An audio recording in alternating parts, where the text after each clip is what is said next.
Aqui a gente vai dos nossos principais discos e por bastante diversidade. Maestro, começa aí, por favor, companheiro. O meu não Sua foi o cara. acústico. Esqueci de botar uma foto no meu, que não tem o acústico titã no meu, não. Se Mas a deixa galera lá. que está acompanhando a gente aqui nos últimos dias pode ter notado que nessa parte eu sempre, a parte dos discos e tal, sempre fica um pouco mais à parte, né? Eu digo um disco, eu gostava disso também, a turma tem conhecimento e tal. Mas nessa década eu acho que aí eu estou mais presente. Eu queria só fazer uma ressalva em relação aos discos, que a gente sempre aqui, desde o começo desse programa, a gente está escolhendo discos, mas muitas vezes, para mim, assim, eu nunca tive essa relação assim. Um ou outro, beleza, um disco marcante, mas mais do que ter disco marcante é de ter uma música ou algumas músicas marcantes de uma banda, de ter mais essa referência. Muitas vezes eu gosto de 3 ou 4 músicas da banda, eu não vou dizer que aquele disco é fantástico, não tem essa relação. Mas esses discos que eu citei aí, e tem até mais, eu estou vendo aqui que o Nevermind está na lista de Celso, mas eu tenho colocado na minha também. Está na lista de Celso, mas eu tenho colocado na minha. Porra, quando começa ali os 90, daquela cena grunge e tal, daquelas músicas, explode com o Nirvana, porra, gostei muito do Nirvana. Veio o Pearl Jam, gostei mais ainda do Pearl Jam por muito mais tempo. E depois disso tudo, que tinha várias outras bandas ali em Seattle, né? Multiplicou, e a terceira, né? Tudo boa. E a terceira, Pearl Jam eu gostava demais, era meu nick no Mirk. Da música de banda, eu botava alguma coisa, eu lembro disso, botava alguma coisa relacionada com Pearl Jam, acho que eu botava um Z de Zirpoli e tal, juntando. E depois vem Alice in Chains, que eu consegui, que hoje eu vejo que eu gosto mais de Alice do que de Pearl Jam, e muito mais do que de Nirvana. Mesmo gostando das outras bandas. E assim, o Unplugged é fantástico. E até na liga, e até na questão do Unplugged, aí eu até para fazer uma cena música nacional, e dos anos 90 também, eu até citei na minha lista também, que não é Unplugged, né, é acústico, que a galera falava Unplugged lá nas bandas internacionais, o acústico do Brasil, que é o acústico dos Titãs, que virou uma acústica MTV dos anos 90, assim, foi um grande produto que a MTV teve nos anos 90. E foram muitas gravações excepcionais, com produção de acústico, com releitura das músicas de artistas famosos, de uma dinâmica completamente diferente. E eu acho que isso aconteceu com Titãs. Curiosamente, eu estou falando isso agora no dia onde eles se reuniram e vou fazer um show com todo mundo. E até a filha de Marcelo Fromba, que é o único que faleceu, ela vai participar, a guitarrista vai para fazer parte da banda, para uma lembrança, achei muito bonita a homenagem, e vão até tocar no Recife também, anunciaram hoje. E o acústico dos Titãs até o Capital Inicial era bom. Então, assim, era muito legal. O do Capital Inicial precisa de um estudo à parte até, porque vai mudar a banda de patamar. O de Roberto Carlos, que acho que teve até um problema com o MTV, que não pôde ser lançado por causa do contrato da Globo, de que o Roberto Carlos é bom também, enfim. O disco foi lançado, mas o especial não foi ao ar. O especial não foi ao ar, exatamente. O produto acústico MTV foi, assim, Série A. Série A, e eu cito aí o do Titãs, mas deixa eu registrar minhas bandas lá. Aí, tem 2 álbuns do Pearl Jam aí. O Tem, que é o primeiro, todas as músicas famosas, e o Vitalis. Por que o Vitalis? Acho que é o terceiro, que acho que o segundo é No Code, e acho que o Vitalis é o terceiro do Pearl Jam. Porque o Vitalis foi o primeiro álbum que eu tive.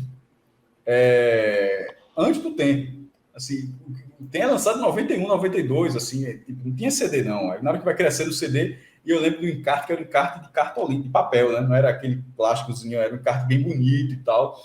E tem uma falha, corduroy, não sei a pronúncia, é corduroy, acho que é assim que se fala, que eu acho do caralho, até hoje está nas minhas listinhas assim, para estudar de vez em quando. Enfim, o Vitalis pode ser o álbum mais famoso do Pearl Jam, mas está aí para registrar, porque foi o primeiro que eu tive contato. Eu conheci a banda não pelo tempo, eu lembro de ter conhecido por esse álbum.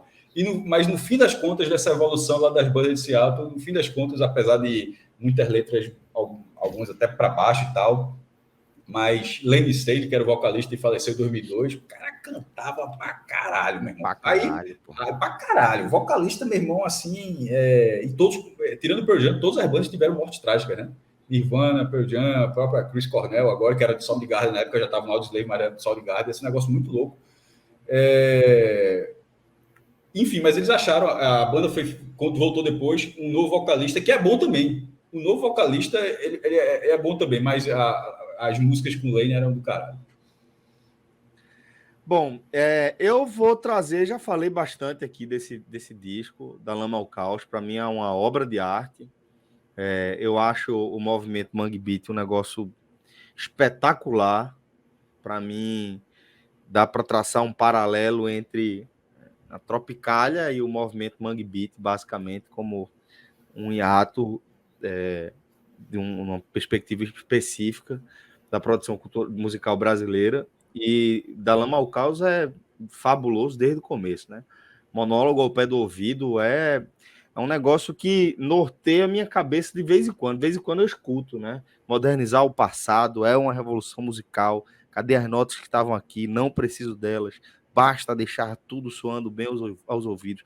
Então isso, às vezes, ainda vem na minha cabeça hoje em dia. Eu acho que quando uma obra consegue fazer isso com a pessoa, velho, realmente é um negócio muito marcante, né?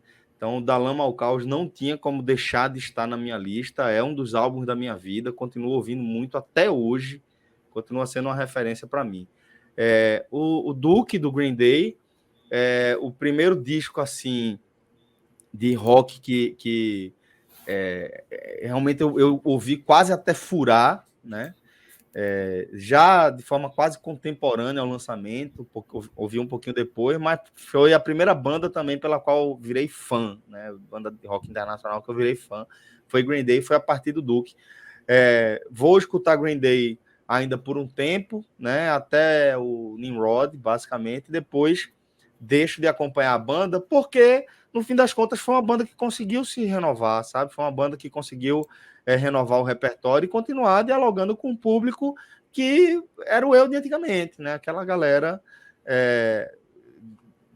adolescentes um pouco mais tardios, né? Jovens adultos, mira nesse público e acho que consegue atingir eles até hoje. Então acho que tem essa peculiaridade. Eu gosto mais da fase até ali o Nimrod, esticando no máximo o álbum ali depois. E o Nevermind, para mim, talvez seja o grande disco da década, sabe? Acho que para muita gente talvez seja também. É espetacular, né? Do começo ao fim. Esse eu também ouvi muito, muito, muito. Ouvia alternando entre o Duke e o Nevermind. Eu acho que os dois discos da década no Brasil e no mundo estão aí na sua escolha. Obrigado. Eu acho que o maior disco do Brasil na década é Da Lama ao Caos e o maior disco do mundo na década é Nevermind. Pronto. Assim, de importância. Assim, 3 listas, tudo é 3, sempre um grande. Lógico. É uma escolha cruel, mas assim. Porra. Eu não fiz essa escolha desses dois assim porque eu quis personalizar ao máximo aí as escolhas, já que só eram 3. Então, super personalizei a minha aí. Nesse aí não tem nada que é tipo, hoje eu enxergo que o álbum dessa década foi esse aqui. Não, aí não. Eu tô dizendo assim, o que eu consumia, o que me atingiu, os discos que mais me marcaram nessa década foram esse aí. Isso eu escutei pra caralho, como eu disse, de forma contemporânea, basicamente, né? Dos 6 discos apresentados até agora, o único que eu não gosto muito, que eu nunca gostei muito, é que eu não gosto muito do Green Day. Os outros eu gosto dos de Cássio. Mas você já ouviu o Duke especificamente? Devo ter escutado na época, Celso, as músicas, né? Mas o disco a capa é muito conhecida pra mim, tá? Mas é que eu não gosto muito do Green Day. Pronto, mas eu fechei a minha lista, Fred, para passar para você. Vou só dizer assim, que para mim, esse álbum que você trouxe, o Filmes de Guerra, ele tem a melhor versão da música que eu mais gosto de Engenheiros, que é uma das músicas, uma das minhas bandas preferidas, né, nacionais preferidas, que é Muros e Grades. E essa versão aí desse disco, para mim, é um negócio espetacular, sensacional, música irretocável para mim. Como eu já falei, eu fiz a lista assim, muito, muito, muito pessoal mesmo. E eu abro com Filmes de Guerra, né, Canções de Amor dos Engenheiros, porque Cássio falou do Acústico dos Titãs, da série Acústico MTV, que transforma a música brasileira, né? O Acústico MTV transformou a música brasileira. Se hoje essas bandas dos anos... Melhorou tudo, porra. Tudo. Se hoje essas bandas dos anos 80 seguem vivas, fortes e com público, se deve ao Acústico MTV. O CD do Titãs, acho que foram 2 milhões de cópias, pô. É um negócio assim, bem Isso. cavalo. Cássio reiniciou todas elas. Reintroduziu todas elas. Algumas mudaram de patamar para um Isso. nível que nunca tinham alcançado antes. Que é o caso do Capital Inicial e algumas outras mesmo. Titãs, eu acho que tá, tipo, voltou a botar Titãs na prateleira que ela já tinha pertencido antes a uma popularidade. Agora foi capaz de produzir um fenômeno. Acho até que Cássia Eller também, de uma certa forma, ficou mais conhecida nacionalmente. Todos, veja só. Muita gente, assim, foi alavancou, resgatou, foi uma coisa assim. E quem não teve, ficou um pouco para trás. Você vê, resgatou Capital Inicial, mas o Nenhum de Nós não foi resgatado. Que nos anos 80 não era tão diferente do Capital Inicial. Se você for pegar ali sucessos dos anos 80, eu acho que até os do Nenhum de Nós foram mais sucessos. As músicas do Nenhum de Nós dos anos 80 tocaram mais do que as do Capital Inicial nos anos 80.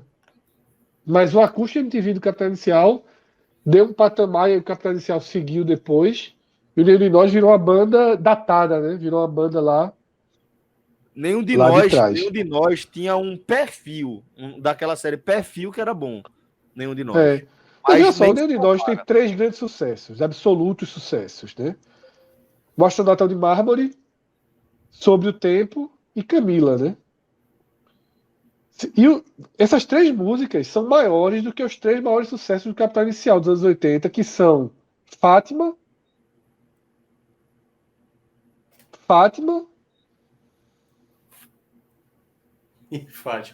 Me ajudem. Tem uma outra música que é. Sinceramente. Que é aquelas ruas tem cheiro de gasolina e óleo diesel. Toda plataforma, Esqueci o nome dessa música. É Veraneio Vascaína, não? Não, Veraneio Vascaína não. Eu esqueci o nome dessa música. O refrão é que você não vê a torre. É uma música conhecida, mas música urbana, né? O Passageiro, por exemplo, que Anderson Vasconcelos fala, já é ali em 91. Já é 91 a versão, né? É música urbana. Pronto, os grandes sucessos do Capital Inicial eram ali, música urbana e Fátima, basicamente. São menores do que... Eu fui conhecendo acústica essas músicas.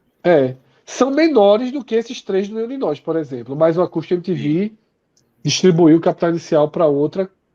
E aí, Filmes de Guerra, Canções de Amor é um disco que foi lançado 3 anos antes do Acústico MTV dos Titãs, pô, que abre a série.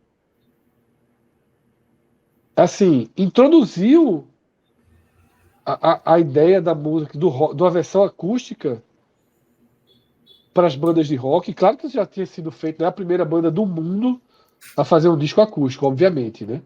Mas é a primeira banda do Brasil.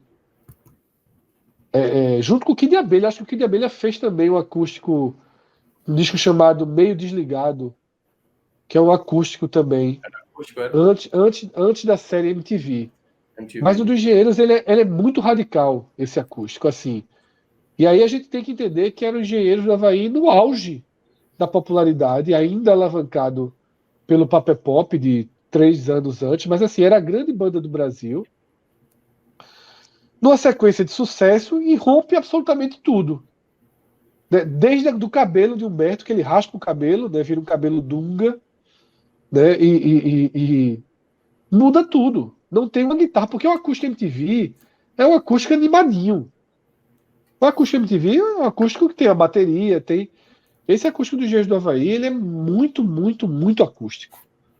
Tá?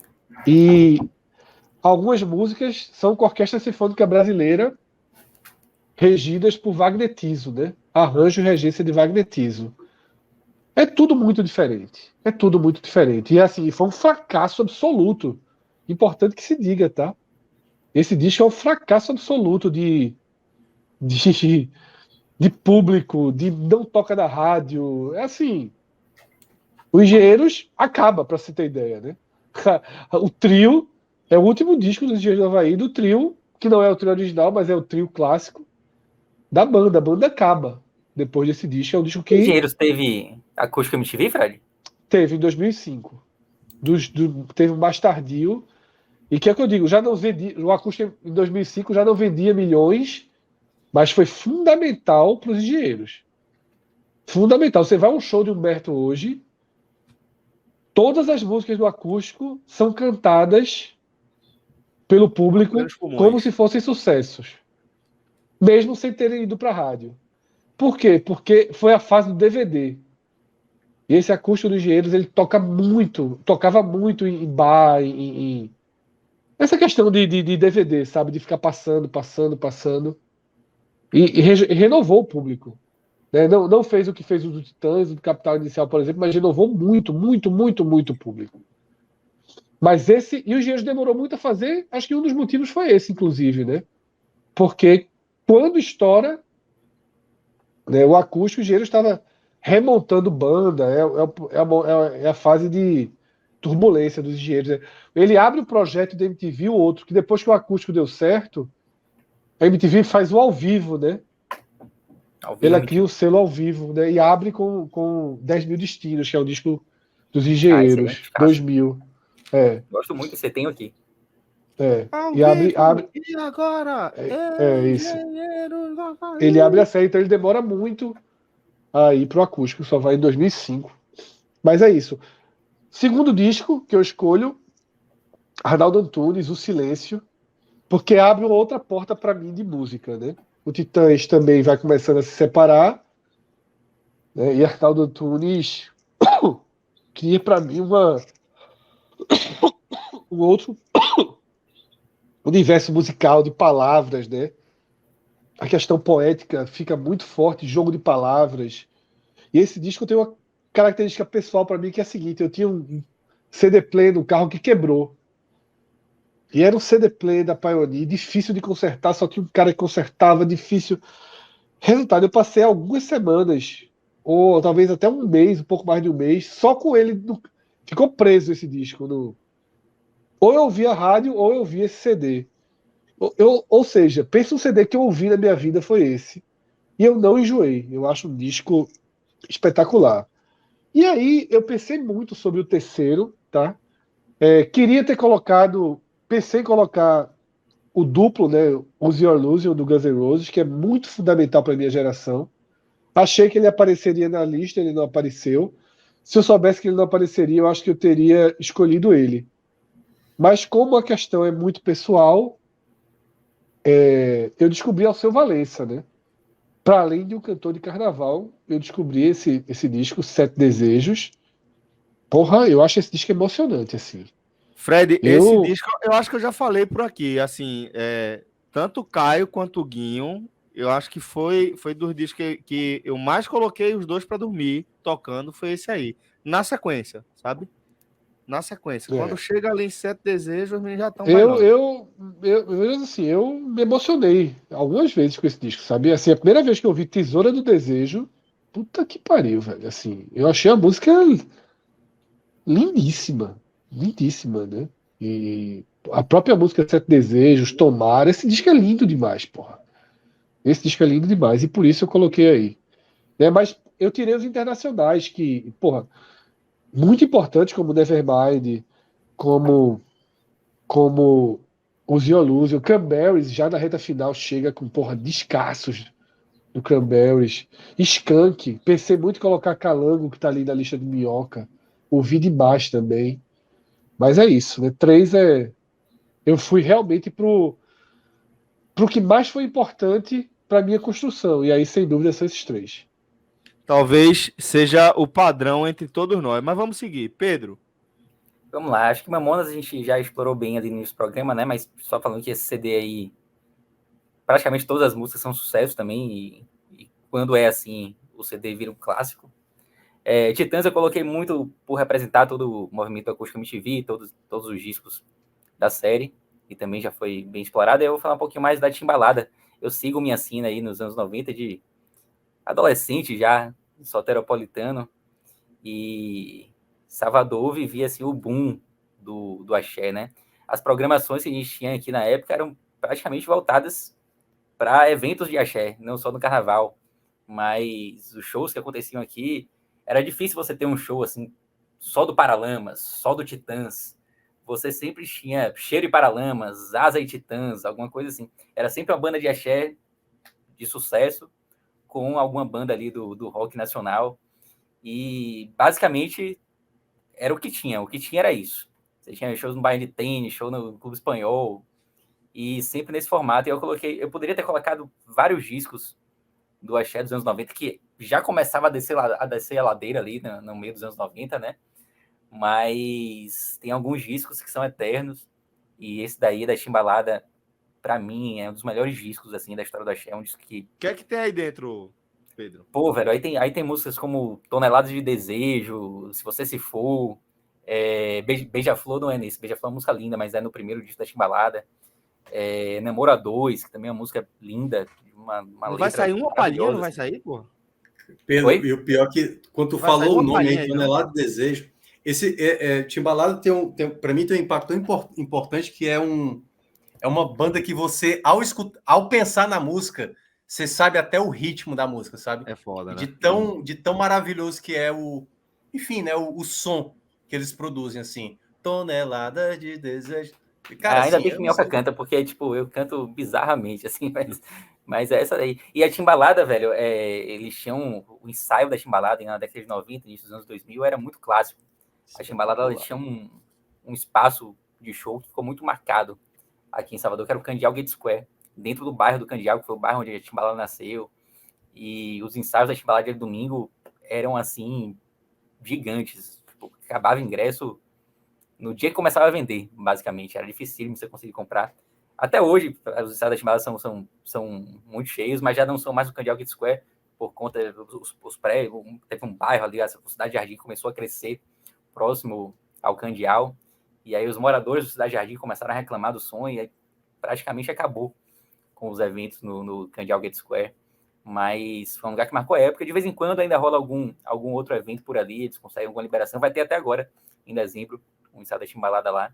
Mas ficou bem mais raro, não é mais todo domingo, como era antigamente. E, enfim, coloquei Timbalada, mas poderia ser qualquer disco do Chiclete também, qualquer disco do Asa. Tudo isso aí marcou muito a década de 90 aqui em Salvador. Minhoca. Pois é, né? Mamonas, que, como a gente já citou, aliás, o professor Aníbal chegou agora, né? Acabou de Acordou, acordar, né? Aí, Acordou, né? e Acordou. ainda ficou Professor, falando que Mamonas não ganhou projeção por conta do acidente. Foi isso mesmo. Mas, ó... Na verdade, eu acho, inclusive, que Mamonas perderia a projeção nos anos seguintes, assim. Eu não vejo mas o Mamonas que ele uma fala banda que se depois eternizaria. não teria como ter o segundo disco, não. Realmente, assim, ia ser uma... Sim, Humor sim. é muito difícil, pô. Ia acabar sendo moldado aí de outra maneira. É. Cara, eu gosto muito, assim, a década de 90, para mim, a banda brasileira que eu mais curto é o Skank. Tem vários discos maravilhosos e o Calango, para mim, é o melhor, assim, é Proibido E de sempre Fumar, trazendo uma evolução, né? uma pegada reggae. banda, né? Cara, eu sou fãzaço da Jack Tequila, que é uma letra que Jack não Tequila tem é lógica espetacular. alguma, é só a sonoridade das palavras ali, né? Vacacadela, macaca gazela, linda toda linda ela. Assim, toda a métrica das palavras juntadas é muito legal. Então, assim, eu gosto muito desse álbum. Assim, É um negócio meio de Javan, né? Skank eu sou fã, assim, de uma maneira geral, mas principalmente dos anos 90. E Gabriel Pensador, né? Eu gosto muito do Skank. Agora, eu acho que é uma banda... Só para fazer uma posição do Skank, eu acho que é uma banda que tem músicas muito lindas que não são conhecidas. Eu acho isso impressionante do Skank. Como é uma banda diferente do que foi para a rádio e do que tem escondido nos discos. Perfeito. Tem vários álbuns deles que tem música conhecida. Tem uma chamada Formato Mínimo. Que essa é uma banda, essa é linda, pô. Toda última palavra. É de Nando Reis essa letra, né? Último show do Skank que eu fui, eles tocaram essa música e Samuel Rosa que a última palavra tocava essa música. De cada linha da música é uma proparoxítona, né? Tipo assim, genial o cara fazer. É de Nando Reis, essa letra é de Nando Reis. Essa é uma poesia que Nando Reis escreveu para Mary Claire. Tu acredita? A Mary Clay encomendou uns textos sobre esse tema, né? E ele fez essa letra, né? E essa letra serviu de base depois para ele fazer junto com o Samuel Rosa. Samuel Rosa fez a melodia, ele encaixou a letra. Parcerias, né? É uma das grandes respostas que eles foram gravar depois, que era até uma música que era para Marisa Monte, quando namorava, o Nando namorava. E é linda também. Não, o Skank é muito bom. E Gabriel Pensador. Esse não foi o primeiro álbum que eu escutei, porque, como o Tarcísio está lembrando aqui, né? Quebra-Cabeça foi o álbum de mais popularização de Gabriel Pensador, né? Com 2, 3, 4, 5, 6, 7, 8, tal, Festa da Música e tal. Mas a primeira vez que Gabriel causou mesmo foi nesse primeiro álbum, né? Porque ele lançou Loura Burra, ele lançou Hoje Eu Tô Feliz, Matei o Presidente, que falava. Isso é uma bomba musical no Brasil, porra. E foi censurada, a música foi censurada na época, por conta disso. E tem várias outras, assim, uma Racismo é Burrice, que é uma letra espetacular, E Você, que é falando dessa coisa americanizada, que o brasileiro às vezes não valoriza, né, o fato de ser brasileiro. Então é um álbum muito bom. Eu ganhei esse CD no final dos anos 90, e eu acho talvez o álbum mais completo do Gabriel, embora algumas letras hoje o Gabriel nem canta. Loura Burra ele não canta mais, porque também é uma letra muito machista, né? Não, muito. Até ele depois falou, não convém mais cantar esse tipo de música. Não, existem várias músicas que é de algumas bandas aí que não dá, né? Eu não sei porque o Ira continua com o pop paulista, não sei se continua ou se parou, mas também não faz mais o menor sentido. Eric faz um concerto, realmente eu dei uma confundida aqui na história, tá? Apesar de eu não ter confundido o formato mínimo, mas a história que eu contei é de Sutilmente, não é de formato mínimo. Mas formato. Então, assim, quem é de Nando Reis é Sutilmente, tá? Mas, assim, o pior é que eu tava com a letra de formato mínimo na cabeça e trouxe toda a história de Sutilmente, mas é isso. E as duas são lindas. Tá, se está perguntando, Sem Saúde é do Quatro Cabeças lá, é do álbum mais conhecido. Acho que é isso mesmo. É isso mesmo.